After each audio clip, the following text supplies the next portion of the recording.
আসসালামু আলাইকুম। আমি বিভিন্নভাবে জানতে পারলাম যে আমি কেন মিডিয়াতে অনুপস্থিত।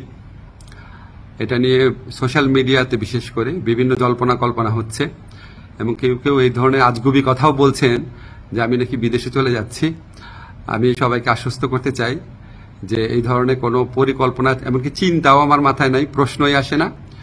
আমি মনে করি এই ধরনের গুজব গুঞ্জন এবং আজগুবি বিভিন্ন তথ্য যারা ছড়াচ্ছেন, এটা হচ্ছে আজকে ছাত্র জনতার যে ঐতিহাসিক জুলাই বিপ্লবের মাধ্যমে আজকে যে জনগণের প্রত্যাশা সৃষ্টি হয়েছে সেটাকে বিভ্রান্ত করা এবং জনমনে অহেতুক প্রশ্ন সৃষ্টি করার একটা অসৎ উদ্দেশ্যে করা হচ্ছে।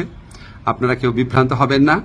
আমি কয়েকদিন আগেও পত্রিকাতে ইন্টারভিউ দিয়েছি, তবে এটা ঠিক আমি একটু মিডিয়াতে কম আসছি কারণ আমার অনেক কাজ এবং আমার কাছে মনে হয়েছে যদি আমার কার্যক্রমে যদি কোনো অগ্রগতি হয়।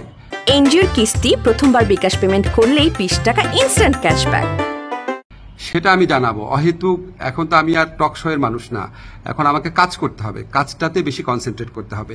তো আমার প্রবাসী কল্যাণ মন্ত্রণালয় এবং আইন মন্ত্রণালয় দুই ক্ষেত্রেই কিছু অগ্রগতি হচ্ছে।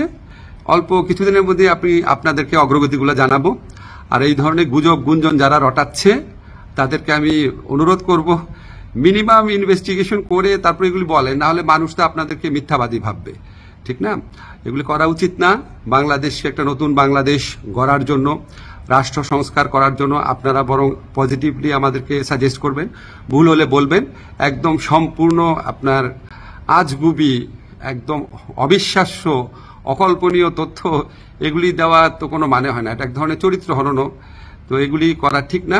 আপনারা আশা করি সকল বিভ্রান্তির অবসান ঘটবে আমার বক্তব্যের মধ্যে দিয়ে। সবাই ভালো থাকবেন, ধন্যবাদ সবাইকে। এনজিওর কিস্তি প্রথমবার বিকাশ পেমেন্ট করলেই 20 টাকা ইনস্ট্যান্ট ক্যাশব্যাক।